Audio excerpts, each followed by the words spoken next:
Grace and peace, beloved St. Luke's, and Happy New Year. Let's talk about Epiphany for a minute. There's a few things that I'd like to say about it. One of them is that Epiphany in New Orleans starts the carnival season. So happy Epiphany, everyone.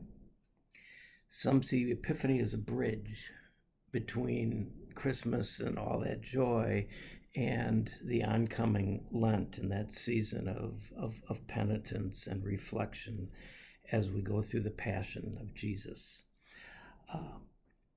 I see Epiphany as mission. The great question surrounding Epiphany is this: how will this Messiah, this little baby in swaddling clothes, be known to the world? How will this infant become manifest as the light that will shine and attract all nations to God? It's quite an unlikely story. I reflected on this a lot in the blog, and I hope you have a chance to look at it. But I think one of the things we notice about Epiphany, or should, is that the Bible gives us two birth stories. And yet the creche scene and the manger scene brings it all together into one story. Some churches have had the manger scene in the Gospel of Luke. We only get the Magi in the Gospel of Matthew. It's a different story. And so they leave out the three kings. Some of them even leave out the star. And then an Epiphany. Here's the camels, here's the kings, here's the gold, frankincense, and myrrh. But the idea here is that there's really two birth stories. And the Gospel of Matthew pretty much stays in Jerusalem and in Judaism, and every once in a while breaks out. Well, Epiphany is one of them, or breaks in. Here come three Magi, Gentiles, to find the Messiah. That's a beautiful, beautiful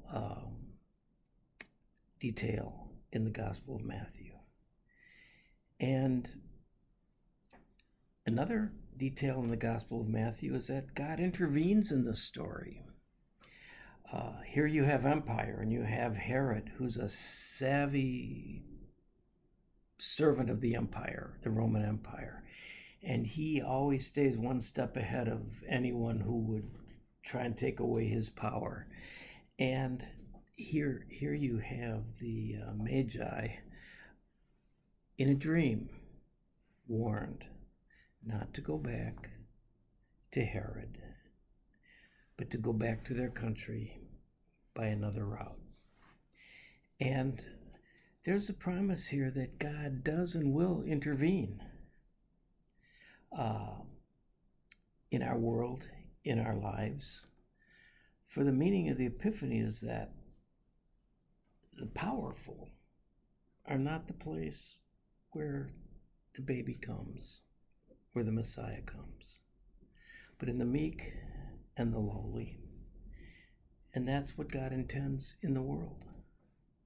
That in the unlikely places of our lives and our worlds, in those places where we struggle, where we wish we had an answer, where we deal with things that are ongoing and just vex us, whether it's chronic pain or illness or addiction or worry about a loved one or the future, these things are the very places where God becomes manifest. Epiphany is to shine the light right there. I think about Epiphany in terms of a jigsaw puzzle. And you're trying to make the border first. And it's just not coming together. And then you're filling in some of the other parts, but there's something missing. And then someone comes with a piece and says, hey, how about this one? And you put it in the right place, and the puzzle almost makes itself. That's Epiphany. That's the light of God sharing with us how God comes to us and who God is through Jesus Christ. And we see the light. That missing piece is the one promised, that babe in the manger who came for us and is always, always with us. And we see in the Gospels how that unfolds. Here's how the Messiah is made manifest. Jesus shows up.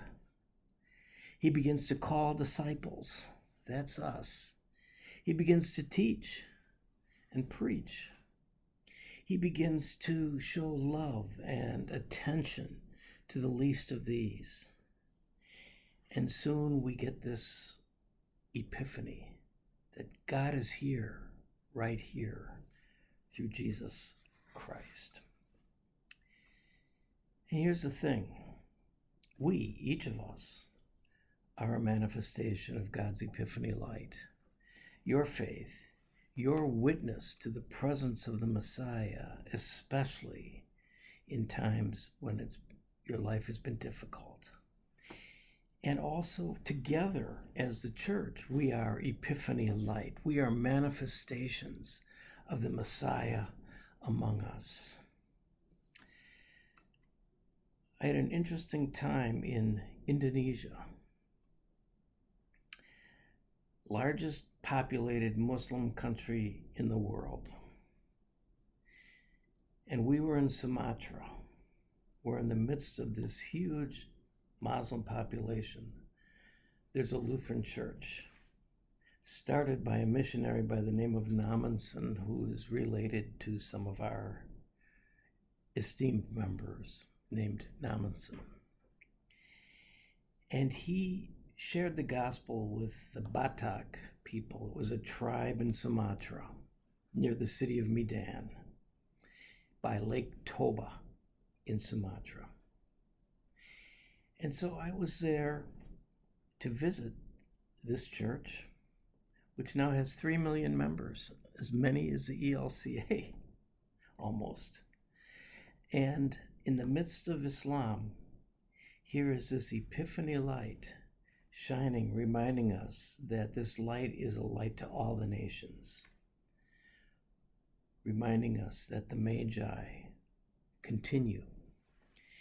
And one of the young people was addressing, we had a youth gathering in Sumatra. And one of the youth said something I think is very critical. Because people are not allowed, often, especially Muslim people, to own a Bible or to talk about God in any other way than Allah. This child said, this young person said, the only Bible they may ever encounter in our society, in our world, is you and me, and the knowledge we have of Scripture, and the way that we can explain how Jesus Christ is the light of the world. So that's a few ruminations on Epiphany. The second birth story, the light of the nations, the Magi breaking in, not in Herod's palace in Jerusalem, but at a lowly stall in Bethlehem. You are the light. We are the light. Epiphany is us.